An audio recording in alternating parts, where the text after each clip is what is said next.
My name is Ella Catherine with a K, K-A-T-H-E-R-I-N-E, Gates. And as I said, I was born in Abilene, near Abilene, Texas, on a ranch. And I don't remember it at all because before I started school, my father moved to Bakersfield with a family. And we did the same thing in Bakersfield, apparently we did in Texas. So there was another farm.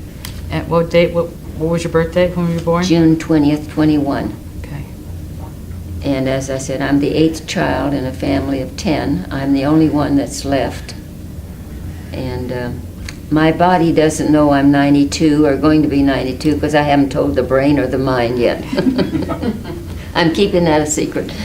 Smart woman. Yeah, and I'm still doing everything I did when I was much younger. I still go and do and enjoy life. Very, very happy person. Have many, many friends. Belong to 2 golf clubs, travel, just do anything I wish to do. I have a wonderful son, grandson. I have a great-granddaughter that's just turned 6. So she's keeping us quite busy. She just graduated from kindergarten. Wow. So that's fun. We didn't have any boys dominate in my family, so we were happy to get a girl as a great-grandchild. And my son was very successful. He's retired now. He's going to be 72 in October. And he operated hospitals for over 25 years. And he still is working part-time. He does counseling. He's working with 100 doctors right now, getting them organized. So they don't leave him alone, even though he's retired. And tomorrow he's leaving for Europe. He and his wife are going on a vacation down the Danube. So Sounds like you've had a wonderful life. I've had a wonderful life. I've had a well life. I've had a wonderful family, both when I was growing up and since I've been married. And unfortunately, I lost Thurman when he was much too young, but we had a very, very happy marriage. My name is Margie Moeller, and I'm currently a council member on, we call it a town of Yountville now, just because it sounded nice, and they changed that in the 80s from the city. So I am a council member on the town of Yountville Council, and I am very passionate about the history of Yountville, and this is something that we've been talking about for quite a while now, yes. that we wanted to do, and we finally, when I met Mr. Moore and we had the facility up here to actually make it happen, I really wanted to kind of get this on record. And I think it's so powerful to, have this information for, there's all these interesting, like we've talked Yes. about, urban Yes. legends and myths that this happened, and to have somebody really set the record straight and give us, their personal opinions about what their goals and the dreams and what they were trying to accomplish at the Yes. time. It's no more or no less than, as you've told us, what it was. Yes. And how you did it just on a day-by-day basis. So I think that this is really going to be an important piece for a lot of people to see and hear and learn about. So I personally would just like to thank you on behalf of everybody. Well, you're for very, very taking the welcome. It's time my to do pleasure, this. my pleasure, because I know it's something that not many people know. And have you interviewed the Delinskis yet? No, they're on my list. I met with them last night, Good, so good. they were a little reticent, and I said, well, we'll take it one step at a time. We'll show them this video, and then we'll talk again. So Yeah, I'd like to come when you have them. If you have something like this, I'd like to come. I plan on doing that. So Good. there are several key people in town that I think are all going to tell us about early Yountville that we don't really have much record of. And so I think it's a very valuable and important thing that we do for our citizens today and the citizens of tomorrow. Yes, because it's something that's going to vanish if you don't have it, because it will not. Well, I'm real sorry that none of you knew my husband, because he was the first elected mayor, city of Yountville, and he was a jewel. I was actually born in the state of Texas, near Abilene, on a ranch. My family parents owned ranches. And then part of his family, he was from a large family, and part of his family came to Bakersfield, California. He had 2 brothers there and 2 sisters. and they kept on hounding him to come. Well, we had a bad year in Texas. They depended on the rainfall there to grow their crops. They had no irrigation. And one year he had a beautiful crop, and the boll weevil came in and just wiped him out. And he said, I've had it. So he sold everything, packed up, and he said, "Two wee children, we're going to California." So that's why we came to Bakersfield, because we already had family there. And he did the same thing there. He was a farmer. And I grew up on a farm. And we kids, I'm from a large family of 10, 8 boys and 2 girls. And we all worked on the ranch. And as soon as we got old enough, we all left. And eventually my father and mother had to move to town because he said, I can't afford to hire people to do the work. So they moved to town, which was a blessing. They loved it. And then my husband is from a similar background. He was actually born in the state of Arkansas in the little town of Ozark, which is at the foot of the Ozark Mountains. And the Ozark River, Arkansas River runs through there. Very beautiful place. And he too, his parents were farmers. He was from a family of 8 and he was the 7th child. So when he was 15, he left home and he went to work for the Parks Department. They were building campsites and roads and that kind of stuff. Then when he was 17, he had finished a 2-year service, and he left and came to Bakersfield, California. His sister and a brother lived there, and that's how I met him. So I met him when I was 15 and he was 17. And we stayed in the same general company of people, and then we were married when I was 19 and he was 21. So that was our relationship. And we both were very independent people. We both started working when we were young and taking care of ourselves. And we did the same after we got married. We continued with that line.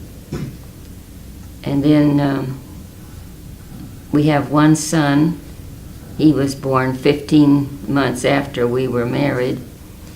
And then before he was 3 years old, Thurman had to go in the service. That was during World War II. So then he was gone for about 2.5 years. And I went to work. I went to work at the administrator's office at the shipyards. We lived in Richmond for 17 years. And our son went only to 2 schools there, through grammar school, and then his high school. He finished there before he went to college. And we didn't move to that place here in Yountville until about a year after we bought it, because he was still a junior at high school and we had no intentions of taking him out. So that's when we went to work on the farmhouse. So let's talk about your moving to Yountville. You were in Richmond at the time. Yes. And you decided to move to Yountville. So I don't know what year that was, but you can talk about that. So why did you move here? Why did you give up your jobs and decided, tell us about what business you started here. And I would love to hear about the farmhouse. Yeah. And you can tell us as much about that and the history of that as well.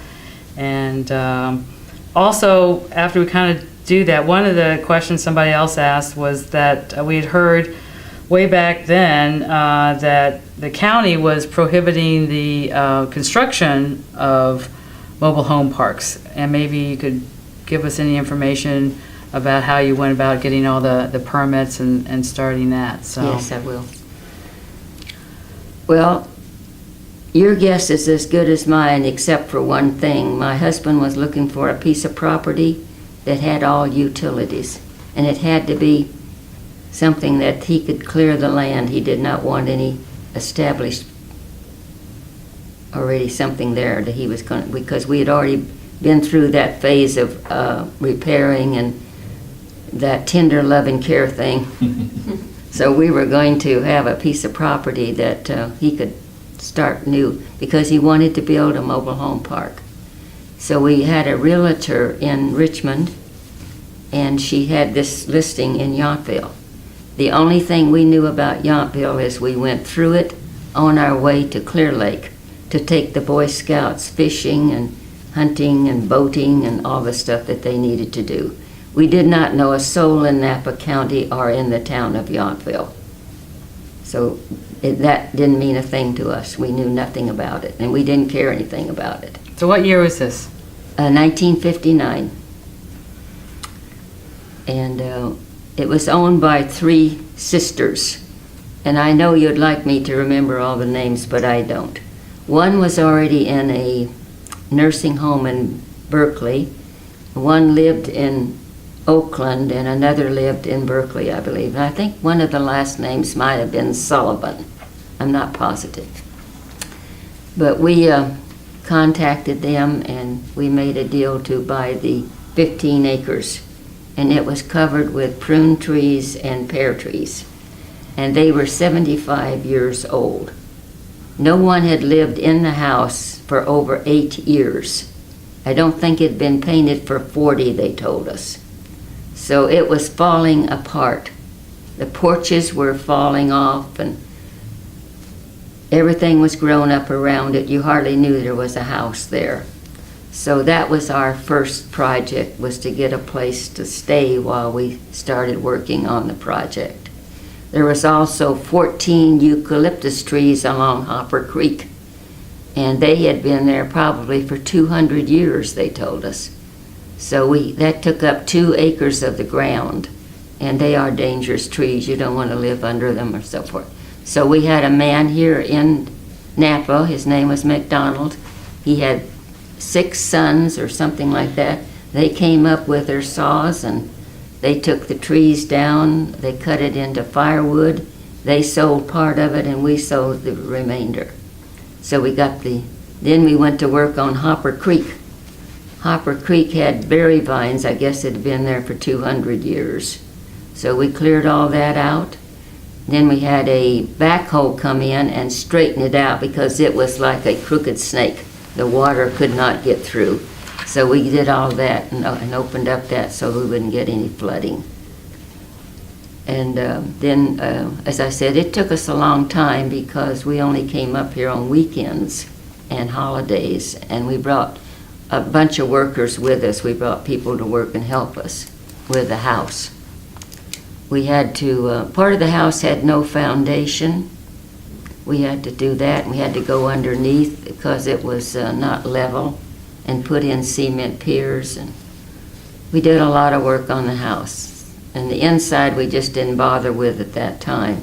But eventually we took the stairway out that was inside and put it outside, and we converted the top to an apartment because we did not, just he and I living there, we did not need all that room.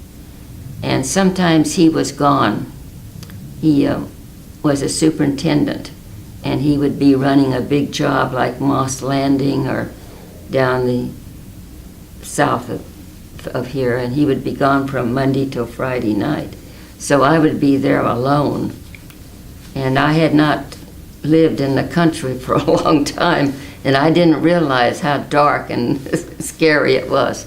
So anyway, we finished an apartment upstairs, and we rented it to a man and a woman. So I had someone else on the place with me. Plus we had a dear veteran man that lived in a small house that was there, and he was around all the time, so made it rather peaceful. And because I was working, I'm retired from the state. I worked 23 years for the State Board of Equalization, and I ran the Napa office for over 11 years. And that's where I was working when we got incorporated. And they asked me to be the city clerk. And I said, that's going to take a little bit of consideration because I cannot afford to lose all my years' service with the state. My boss was in Santa Rosa. So I called him, and he started laughing. And he said, Ella, is this a night job? And I said, yes, sir. And he said, and how about the pay? I said, Mr. Sims, there's no pay. And he said, well, you just go for it. So that's the reason I did the first city clerk, actually. And I talked to the people here about it at the time. I said, isn't that a conflict of interest? My husband is the mayor, and you want me to be the city clerk? And they said, no, because we don't have anyone here that takes dictation, that types, that can attend night meetings. So I said, fine, I'll do it. And I stayed in that position until we needed to open an office part-time during the day. Well, so let's go back since we're talking about that. So when you first came to Yountville, you started the mobile home Cleanup. Nothing but cleanup. And then we can maybe talk a little bit about, putting the homes in and how that was to rent. And then maybe talk a little bit about, at the time, this was all unincorporated Napa County. So I heard Yes. you were very involved in the thoughts, and as well as your husband, in drawing town limits and incorporating the town. So maybe we can talk about that a little bit. Yes, we did not have this idea because he and I had other things going on. Living in Richmond, having a son getting out of high school and getting into college, and then getting this project going. First of all, we knew the tremendous amount of cleanup that had to be done. We just hired a dump truck to come out several Saturdays, and we completely filled it with cans, bottles, pieces of metal, anything that was there that nothing had been taken care of. There was a huge barn there. It had, I guess, 40 years of, I think there were 5 stoves inside. It was filled with stuff. They never took anything away. And then we had to get the trees taken down. We had to burn them and then level the ground, take those eucalyptus trees out. In the meantime, we had 2 commercial buildings out front. The one little building was leased before we bought the property, so we couldn't break the lease. And those people wanted a new building, so we built a new building for them. The other building, we had to move back 10 feet or 20 feet because it was practically sitting on the road. So we wanted to do that. And you realize at that time that the highway went through Yountville. We didn't have the bypass. We did not have a stop sign in Yountville. We did not have any garbage service in Yountville. We did not have anyone in charge of anything, actually. The supervisor district, he was the only person that we could turn to for any help. He lived out on State Lane, and he was a rancher.